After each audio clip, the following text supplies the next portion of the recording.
welcome to ThePrint. I'm Akshaya Nath, Senior Assistant Editor with ThePrint. Today on State Draft, we're going to talk about the shrinking water bodies, rampant encroachment, colluding departments, and on why Chennai floods year after year.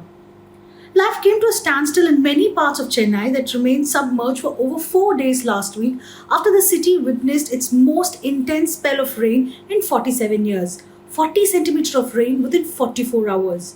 According to official figures, 20 lives were lost in the rain-related incidents in the aftermath of Cyclone Machong, compared to the more than 200 lives lost in November-December floods of 2015. Though parts of Chennai are prone to high rainfall, flood every year, experts say larger issues such as city planning need to be addressed, adding that unfettered growth and encroachments around lakes and marshlands have destroyed the city's natural wetlands. For instance, Cyclone Moyandis caused severe waterlogging last year in Ambattur and Perambur, among other areas. The year before that, in 2021, inundation was reported from nearly 200 spots across the city, including Madipakam, Kovilambakam, Velicheri, Pallikarnai, from where residents had to be rescued in boats by the state disaster relief authorities. Chennai is a completely unplanned city which has grown from small villages with lush green farms and lakes and fishing hamlets 500 to 600 years back into what we see now, says G. Sundararajan, an environmentalist associated with the Poolaga Nanbargal, a Tamil Nadu-based environmental organization. Chennai, he adds, became a city only by destroying and encroaching water bodies and farmlands. Meanwhile, Greater Chennai Corporation Commissioner Dr. J. Radhakrishnan tells ThePrint that the flooding last week was a result of a double whammy of heavy northeast and southwest monsoons. The civic body, he adds, is constantly desilting water bodies and improving their holding capacity, besides taking action against encroachments. According to him, the biggest challenge for Chennai is the city is a mere 6.7 meters above sea level. The gradient or the natural slope of the Chennai landscape from west to east is about 6 to 2 meters, and surface runoff escapes only through 3 rivers and the Buckingham Canal. Environmentalists, however, say there have been instances of government entities encroaching the banks of these water bodies and of land usage for sensitive areas being changed to industrial or residential. Mismanagement of water bodies and rampant encroachment by the administration where land on riverbanks is converted to industrial or residential land is why the city is now facing this crisis, said Jairam Venkateshan, convener of Arapur Iyakam, an anti-corruption NGO. Chennai, with a population density of 26,902 per square meter according to the 2011 census, is blessed with 3 rivers, Kosasthalaiyar, Cooum and Adyar. According to Sundararajan, nearly 500 years ago, Chennai had 30 to 50 major drains and 540 smaller drains. When it rained, smaller drains carried surface runoff to larger drains, which in turn carried it to the major rivers, and finally the rivers merged with the sea, he adds. He also says that Chennai has been blessed with a natural ecosystem comprising Ennur-Pulikkad Creek in the north and Pallikarnai marshland in the south. However, rampant encroachment has continued largely unchecked in these sensitive zones, which act as a natural sponge that absorbs rainwater and replenishes the aquifers.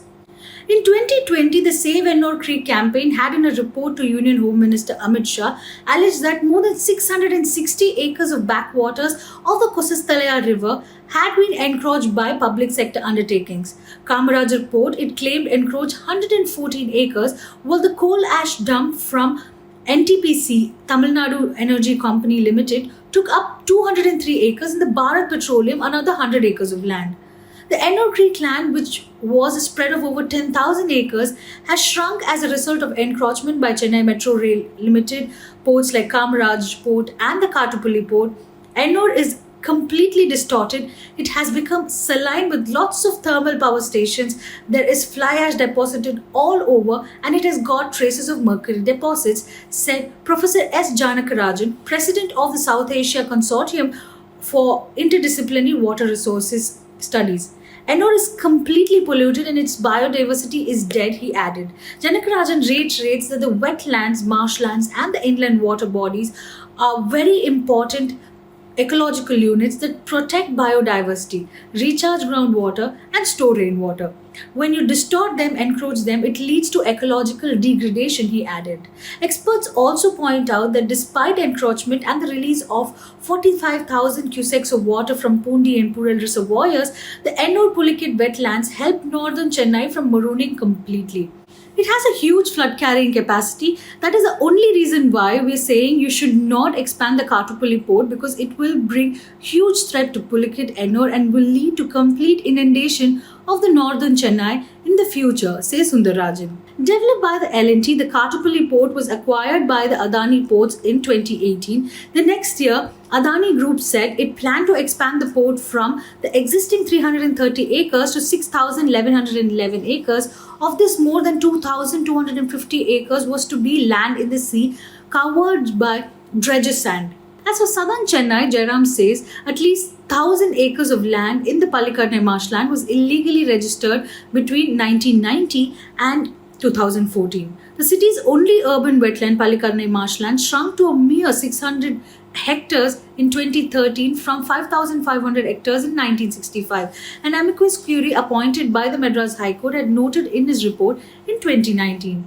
Though the Tamil Nadu Protection of Tanks and Eviction of Encroachment Act 2007 prohibits reclassification of water bodies, a PIL filed by Arappuyakam in 2019 had put the state government in a fix after it was alleged that the Thamarikkanni Lake in Semanjeri had been converted into an institutional use zone for the construction of a police station.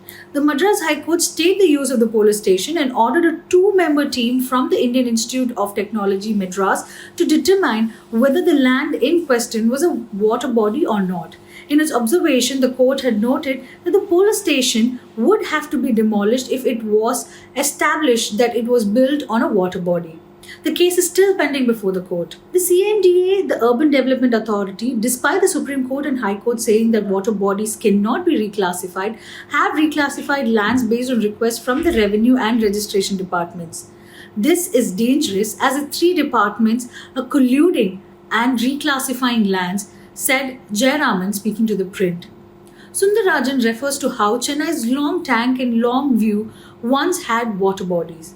Long Tank was from Villivakkam to Mambalam, close to 11 km. But now, what remains of the tank is the sole Chetpet tank that is still there.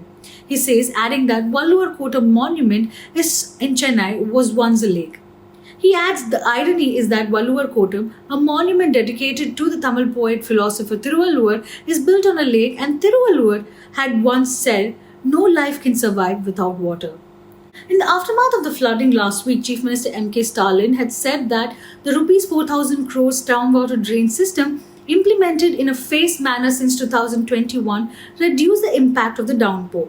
This system, says officials, is also why it did not take as much time as it used to earlier for water levels to recede. 60% of the rainwater was drained out within 48 hours after it stopped raining, said Radhakrishnan. He reiterates that the city received more rainfall than considered the usual during the northeast monsoon and double of what is considered the usual during the southwest monsoon.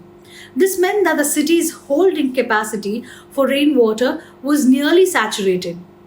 The city during the southwest monsoon on average receives 44 centimeter, but this year, since January 1st, the city received 82 centimeter. Moreover, in Chennai, the average northeast monsoon is 79 centimeter, but this time the city has already registered 114 centimeter, said Radhakrishnan.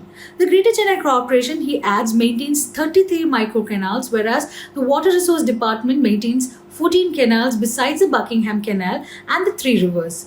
At present, the city has 3,331 kilometers of stormwater drain. At the time of the storm, 3 river mouths got clogged as the seawater level was high, and the city became like a reservoir holding 67 TMC of water for about 44 hours, said Radhakrishnan. The civic body, he adds, made efforts to desilt all major canals and laid nearly 3,900 roads, again in anticipation of the northeast monsoon. Since 2021, 12,000 encroachments were removed from Buckingham Canal, and encroachment near the Adyar River were also removed to a large extent, he added. The Chennai River Restoration Trust has been working to restore, deepen and clean up the rivers. Initially called the Adyar Punga Trust, the CRRT, was formed in 2006 by the state government to protect water bodies. The Chief Secretary of the state is ex officio chairman of this trust. According to the state government, the trust had spent rupees 790 crores since its inception, of which rupees 129.22 crore was spent on dredging, widening and strengthening the banks of the two rivers, Adyar and Cooum, while another 122.99 crore was spent on construction of perimeter walls and fences, and rupees 20.75 crore on plantation of trees and beautification. Other measures to prevent waterlogging include the construction of stormwater drains spanning 406 kilometers covering the Adyar and Cooum basin at a cost of rupees 1,387 crores. Work on a 769 kilometer stormwater drain in the Kosasthalaiyar basin too is expected to be completed by March 2024, while work is also underway on a 360 kilometer drain in the Cooum basin. The government had in its budget for this year allocated a sum of rupees 1,500 crore for the restoration of 44 kilometer stretch of the Adyar river through public-private partnership model. Sundarajan, however, underlined that to desilt and maintain existing water bodies, besides keeping them free from encroachment, is key to ensuring that the surface runoff can be stored for later use. That's all I have for you on this edition of State Draft. Do tune in to ThePrint for more such stories. I'm Akshaya Nath, Senior Assistant Editor with ThePrint.